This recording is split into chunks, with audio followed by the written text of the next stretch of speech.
Logan, where do you live? Like what town? I live currently in Tampa, Florida. First of all, super pumped you're here. Yeah. But what's here? You're here. Yeah, that's true. I can agree with that. Yeah. Yeah. I was hosting Good Morning Football last week and had a lot of fun doing that, and got some good feedback. And my publicist was kind of working the phones a little bit, and opportunity to come on your podcast, which was awesome. And I used to live here, so I lived here for 3-4 years. My content guys out here. I got a lot of friends on the Titans, so I'm here knocking out some media. I did hosted with Jonathan Hutton yesterday on Outkick. So I'm doing some more media while my name is hot and hanging out with you. Is that the goal? Because I know you probably want to. You're a free agent. Yeah. Are you waiting for the call, or are you like, screw the call? I'm doing media because it's awesome. Either or. I'm still training 6 days a week, but I'm taking advantage of the opportunities. And I've always, when I was with Tennessee Titans, I hosted a Logan Ryan show where I hosted a radio show for 2-3 years. I hosted a show in New York, hosted the NFL Player Podcast. I've always been like the speech before the locker room guy. Were you always that guy in high school too? Yeah, I was a quarterback growing up, growing up my whole life. I was a point guard, I was a quarterback, I was a pitcher. So I always had the ball in my hands. I was always the guy to inspire. I know how a lot of guys say, "Oh, I kind of lead by my actions." I do both. Yeah, I felt that. Yeah, I lead by my words. At what age did you start to be? Because let's see, like in ninth grade, I'm not the athlete you are. I'm not comparing that, but I'm just going to tell you my story. In ninth grade, I got to move up and play with the senior high team, 10th, 11th, 12th graders. But I didn't say anything because I'm the freaking ninth grader, and I didn't play as a ninth grader. Yeah. When did you start playing, and when could you actually be a vocal leader in high school? Because I'm imagining that you were far more athletic than the other kids your age. Yeah, so when I got to high school, I started varsity basketball as a freshman, but I was on the freshman football team. So I led my little, freshman teammates on the freshman games, but I wasn't on varsity. And in basketball, I kind of was the point guard, but, these kids, my brother was 4 years older than me. My brother was a senior, and I was a freshman. And I was playing with his friends, and I felt really little compared to them. I didn't have a voice. I just ran the plays. You were playing as like a 14-year-old, 15 years old, with 18-year-olds. Yeah. That's it. Were you as good as some of them? I was definitely good enough to be on the court, for sure. I wasn't the best player at 14 on our team. Yeah. I knew that. But by, my sophomore, junior year, yeah, definitely. So I kind of grew into it. I would say once that ball got in my hands and I realized what we needed to win, then I wasn't afraid to step up and demand that, because I always wanted, to win more than anything else. I was watching The Redeem Team on Netflix. I don't know if you've seen it yet. It's about it's been out for about a year, but the U.S. Olympic basketball team got a bronze, and they were embarrassed, and they had to somehow get a new coach, get the players to commit in, because to a lot of those guys, I would get that being 22 and rich, and and now they want you to go train for months, and I would get why some of them wouldn't want to do that. I watched it. I loved it. Oh, wasn't it awesome? Yeah, man. I got a Kobe tattoo on me. They had to bring Kobe in. They had to bring Kobe in to really win that. And that was my point about leadership. And I always understood and respected Kobe, because in my mind, he's probably the third greatest player of all time. Top 3 for sure. And the fact that the guys were like, we were in Vegas. We went to the club. We did what we put. And Kobe's there, gloves on, going to the gym when they're coming in. 4 a.m. And all those guys slowly started to do what Kobe was doing, because he was doing it and he was that leader. Yeah. So you say you were vocal and by example. Were you like first one in, last one out type guy? Yeah, I kind of picked up that, because I was always like one of the best athletes, but there was always like a more physical freak on the team. Like I wasn't like raw out of bed better than everybody. I was like more skilled because I worked on it. And I remember my mom would pick me up in high school every day after work. My mom worked at 9 to 5, 9 to 4:30, and she would pick me up at like 5 p.m. And we would get out of high school at like 2:30. So in football season, I obviously had practice and my mom would pick me up. But out of football or basketball season in the spring, I had 2.5 hours to kill. I wasn't taking the bus home. So I was just literally every day, Monday through Friday, in the weight room 5 days a week, lifting for an hour or two, going out to the field, doing just drills that I made up. And then eventually more people came out there, and I would put a ladder drills down, do a drill to drills. And I was like pretty much. Were you running the drills? So I was pretty much coming up with drills that I would see on, I don't even know if YouTube was out back then, but whatever. I was just finding drills and doing them and doing this. And that was kind of leadership, right? Like I'm doing these off-season workouts, but I just was like waiting for my mom to pick me up. Did you have a good relationship with the coaches?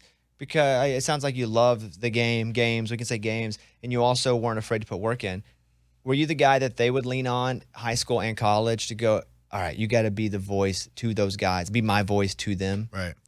Yeah, I think so, especially playing the quarterback position and stuff. I just think there's certain positions in sports where you expect the leader there, and I kind of was that. So I think it happened naturally, mainly because of the position I played. But I do remember, like, my sophomore, junior year, when I kind of was stepping in the role as varsity quarterback and stuff, I was not great at pregame speeches. Like, I didn't want to talk, and I felt like a senior should talk, before the game. Like, I was silent, and I would always get really nervous before games, still do. Like, I always get, like, a little bit nervous and tense, and I just was really, really quiet. And I feel like that developed more in the NFL and college of having the, taking public speaking classes and whatnot, just having the confidence to go up in front of a room of 100 people and motivate them without feeling like, a clown or say something dumb or mess it up, or be laughed at. And I just think that came in older, like giving actual speech. But actually just on the field, when I'm playing in between the lines, the leadership always came out. Were you super educated on what was happening every game? Put the time in the film room always? Was that a priority, or did you have to learn how to do that later? I learned how to do that later, but growing up, my dad coached me when I was little, maybe up till, 10, 11 years old.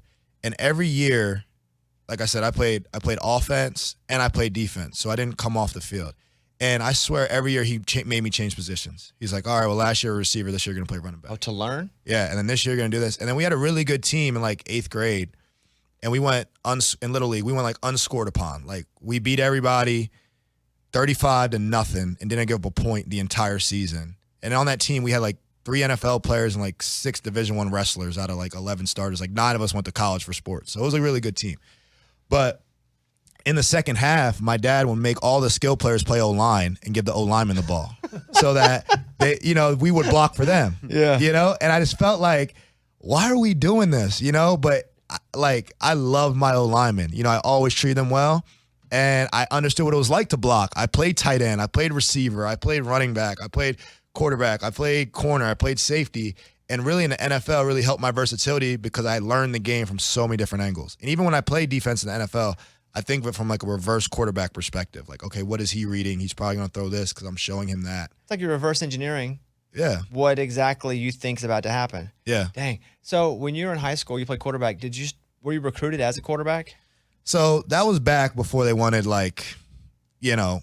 6-foot black quarterbacks running around the NFL. Like, that's not this is the norm now. Did you feel like because you were a 6-foot black quarterback that was actually held against you? Well, they're going to recruit you as an athlete. So what happens is they're like everybody like I would say half of, college football players probably played quarterback when they were growing up because they're the best player and they want the ball in their hands.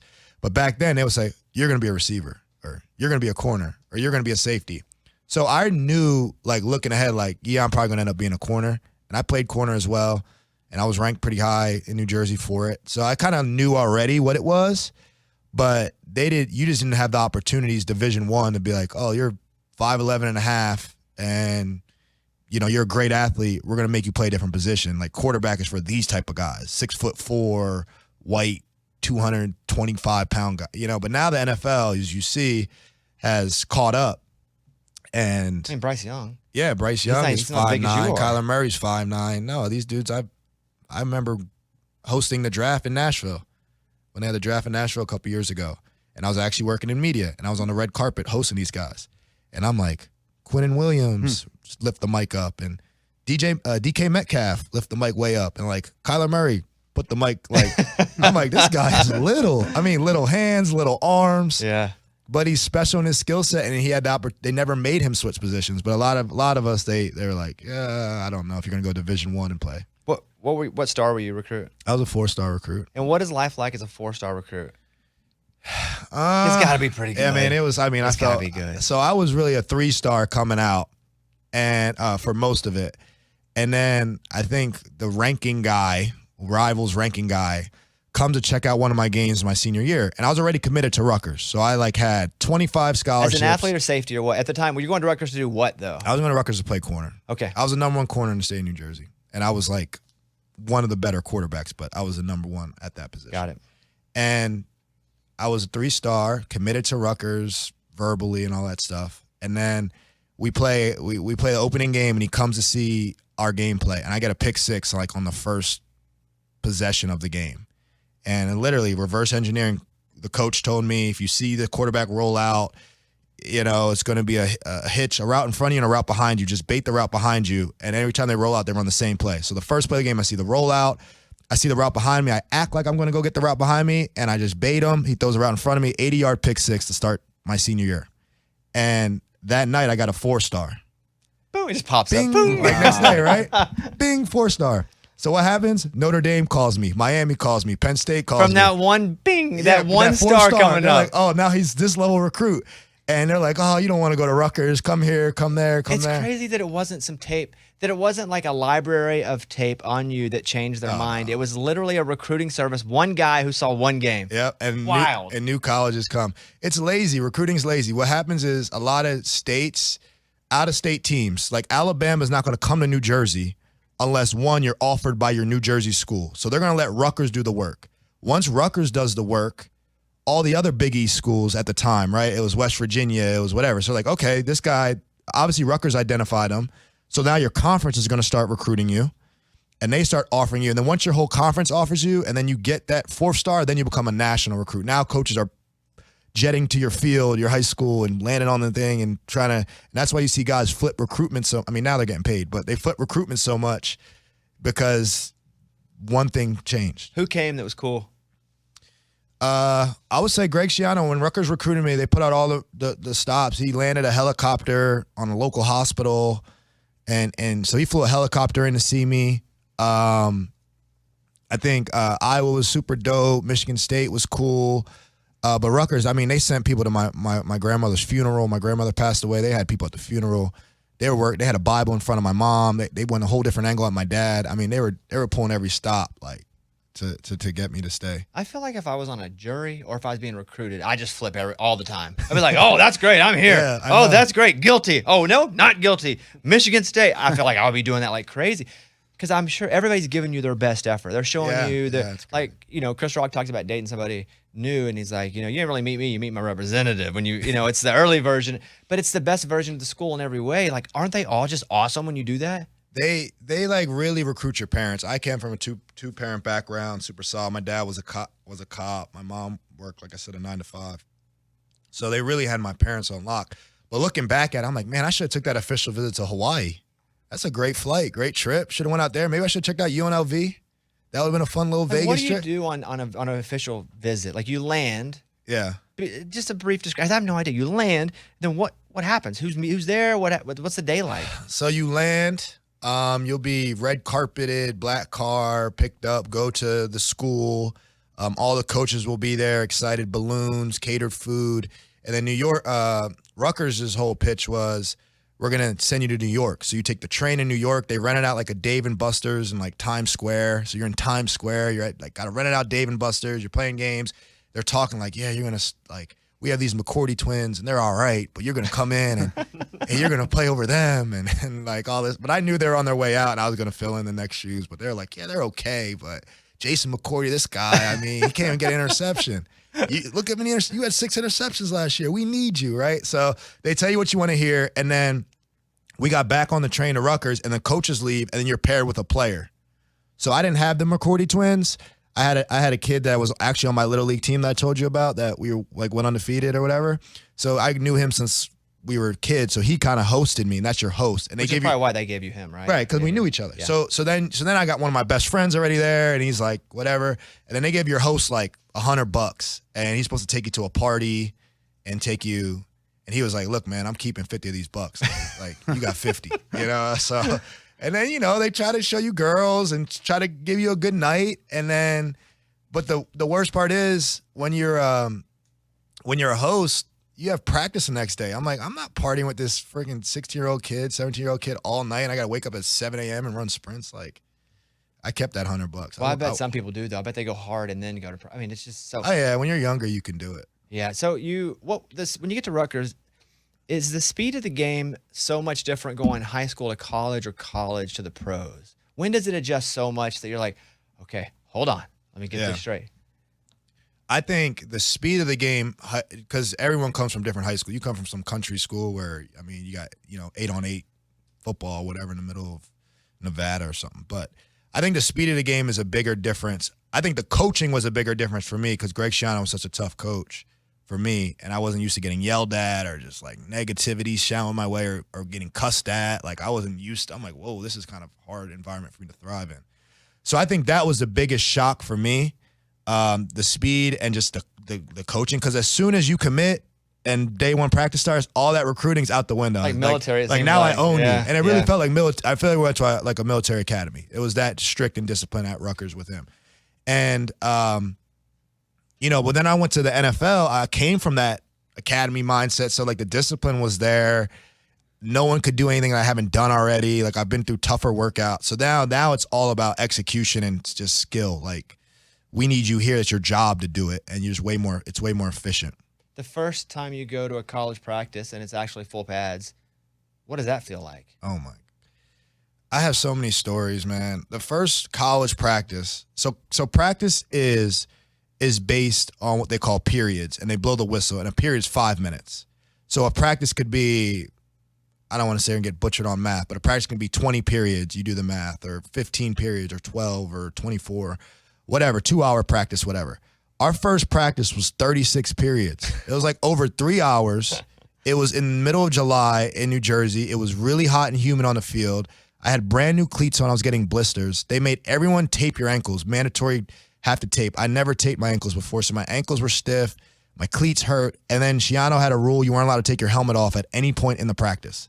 So I couldn't even take my helmet off to get water. So I had to get water through my helmet, and I just was so equipment uncomfortable, not used to practicing that long. It just was all the little things, I guess, that you're just supposed to ignore, and I don't even bother me now. They all bothered me so much, at first. It was a huge adjustment for me. When you're 18, you're hitting 22, 23-year-old dudes, I assume that's physically a lot more taxing on you than 17 hitting 18, high school. Like it's young, it's an older kid versus men. Yeah. Now it's a big jump. It's hard. If you see guys that come into college, true freshmen, and dominate, that's tough because of the physical aspect. Like these guys in college, you're lifting and running your butt off. Like you are working. You got nothing else to do. They're owning you. They work you. So I came in 175 pounds. I redshirted. So I was the number one corner in the state, a 4-star going to Rutgers. That wasn't the greatest school that recruited me. So I'm supposed to come in and be a savior type of thing, replace the McCourty twins, and I redshirted. Like I got crushed by all expectation, pressure, and I came in 175 pounds, and I was 195 pounds in less than a year. I put on 20 pounds of muscle. I couldn't even dunk a basketball anymore. Because you had put on so much muscle. So much weight. I wasn't even used to carrying that weight. I'm 194 pounds at 32 years old. So in the last, 14, 15 years, I didn't gain 1 pound, right? But I put on 20 pounds in 1 year of muscle. I'm squatting 450 pounds. I'm power cleaning over 300 pounds. And that's what they want. Oh, they were lifting. Yeah. And are your feelings hurt that you have to redshirt? When do they tell you that? Or is it something that happens game 3 when you haven't played at all? So I kind of I had a little back injury and just had a rough start to it. And it kind of was like, hey, you're either going to play special teams this year or we can redshirt you. So I was like, yeah, I'm not going to waste a year just playing special teams. So I redshirted. But Schiano used to redshirt entire classes because he wanted older teams. So I think out of our true freshman class, we had 25 commits, 25 guys on full rides, not counting walk-ons. I would say he probably played 4 or 5 guys, 20 of us redshirted. He just wanted to backload the whole roster like that, right? So now his senior class, our fifth-year seniors, that are 22, 23 years old. So that just was if you weren't super phenomenal right away, you're going to redshirt. What year did you leave college? So I actually left as a redshirt junior, so I left early. I got it together, and I took off. So I left. So your redshirt year, then your 2 years. I redshirted, had a redshirt freshman, sophomore, then I left after. I almost left after a redshirt sophomore year, but I left after my redshirt junior year. Got it. It was my 4th year. So you go and I was reading some of your, because it still exists, the draft stuff. Where this is his peak. This is what we think his ceiling is. This is who we can. Did you read that stuff back then too? I don't know what they wrote about me, but I probably could tell you what it was. But yeah. So I mean, they do compare a certain player. They're his ceiling, not quite Palomalu, but, and they're doing. Yeah, so crazy. who did they compare you to in college? Just when you would talk to folks and they'd be like, oh, we get to kind of see you being this type of player in the NFL. So I don't know if there was an exact like ceiling comp that I knew in the NFL at the moment. But my biggest thing is like I was super smart and tough and productive. Like I had some of the most productive stats. Like I was second in Big East history in pass breakups, ahead of Devin McCourty, behind Darrelle Revis by like a couple. And do you think that's because of your athletic ability or because your instincts in studying was so good? 100% instincts in studying. Once I figured out the game, I would say half the time now in the NFL, I play plays over players. Like I don't care. Like Julio's one of my good friends. I had to cover Julio in the Super Bowl. I don't care it's Julio. Julio can only run 10 routes. And once I figure out what they are, it can only be 3. So I'm going to play these 3 routes, right? Based on situation and all that. So I'm playing the plays. So at the end of the day, the quarterback's got to throw it to a spot. If I can figure out that spot before you figure out this, or, because I don't know where you're going, I got to do some math. So I always say I'm just playing high stakes blackjack out there. Being such a cerebral guy, because again, that's the story on you too, is that you were able to almost predict chess moves before the chess move happened. Yeah. You ever think about coaching?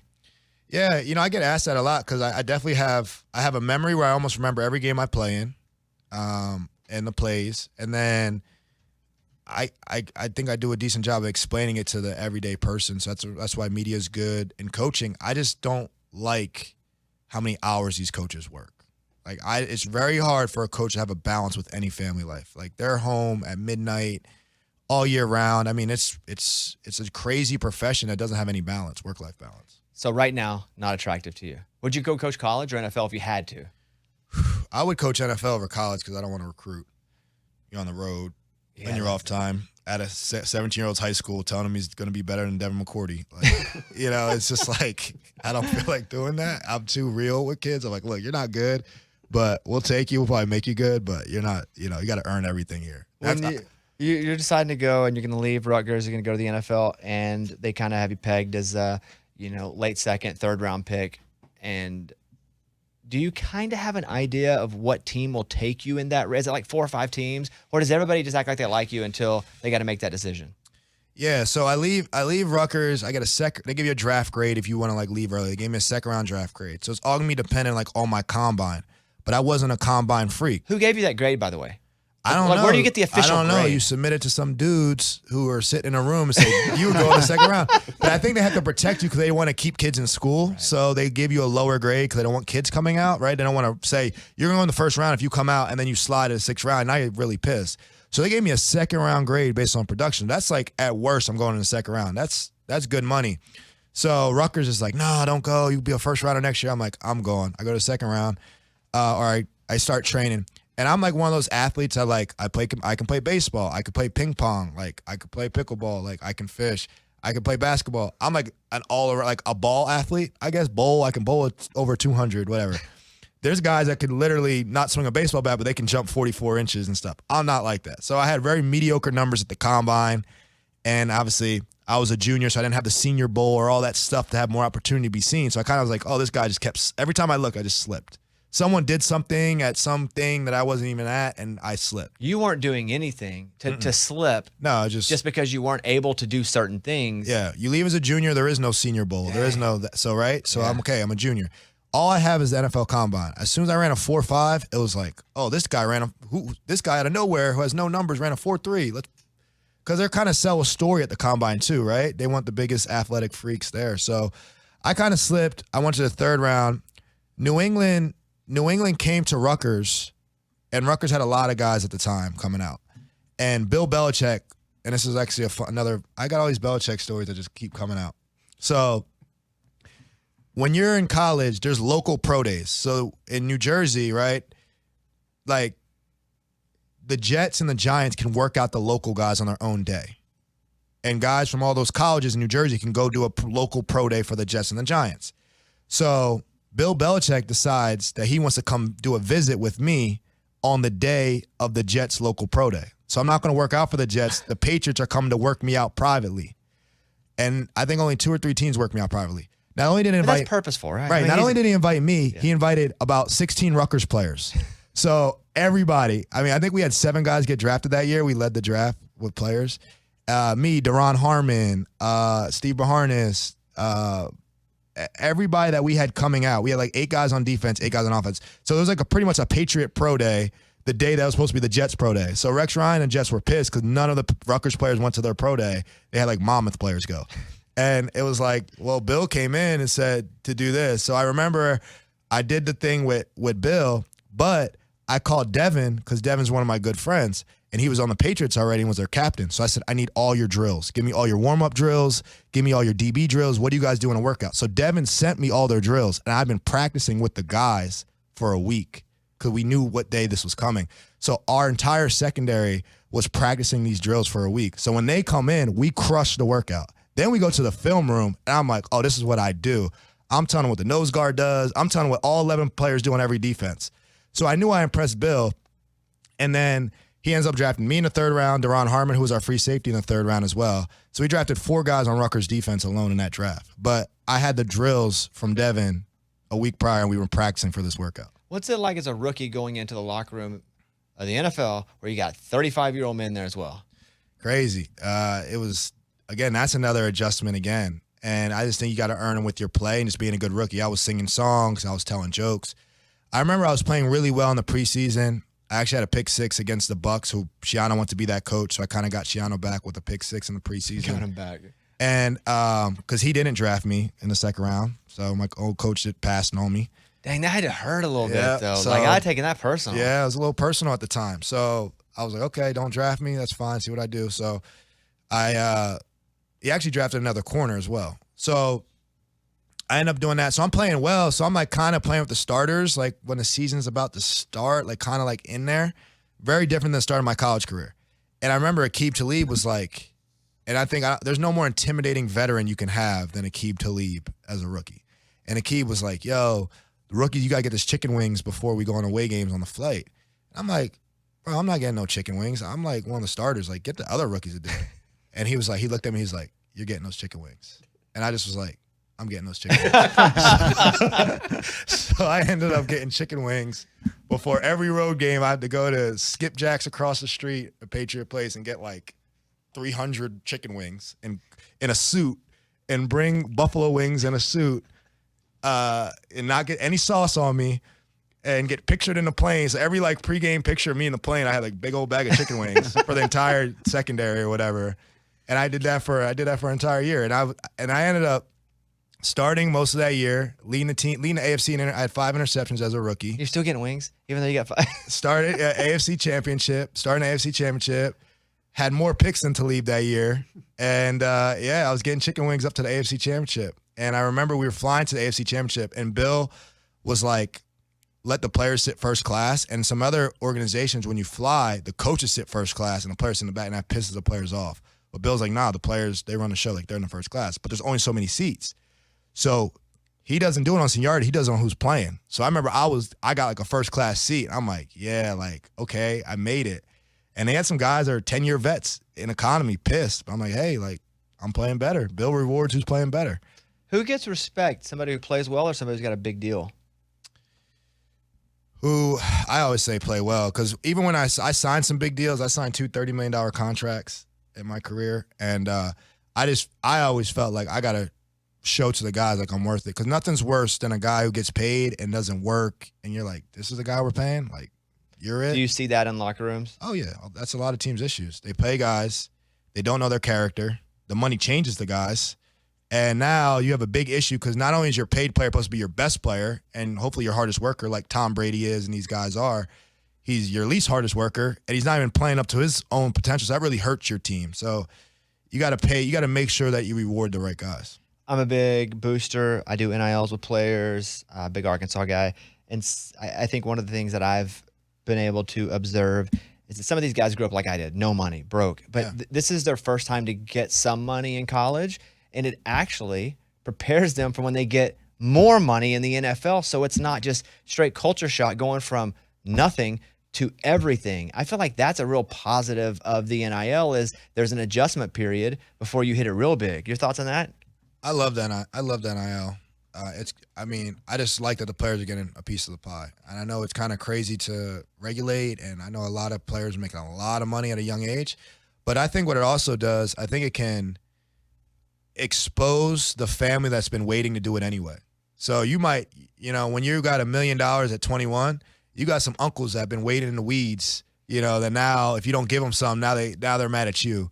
So maybe it exposes a little the family dynamic or the support dynamic a little earlier, so these kids be like, oh, okay, I really see who's got my back and not, So I think a lot of guys' stresses is dealing with family and how to handle, like, you can't help everybody, and who do you owe what to, and what your aunt's struggling, so you got to pay for her, and so-and-so had a hospital bill, you got to pay for that, and your mom needs this, and your dad needs that, and your brother's always been there with you, so he needs this, and then eventually it's like you tell them no one time, and then they get mad at you, So you definitely need to work on that dynamic.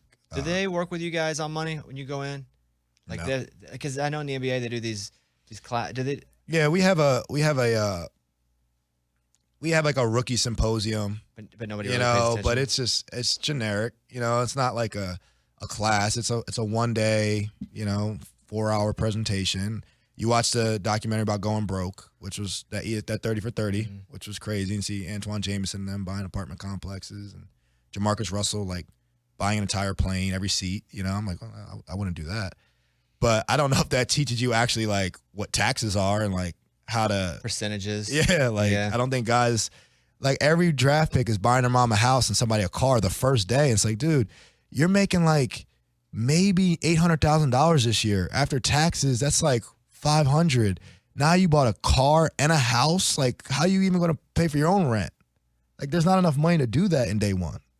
Which for NILs, again, I think it's great when somebody make a few $100,000 because then when they make $1 million, they know half of where it's going anyway. Yeah. Yeah. So when you get to the NFL and you're playing with the Patriots and you're playing well, I mean, you got the greatest player of all time, Tom Brady, there.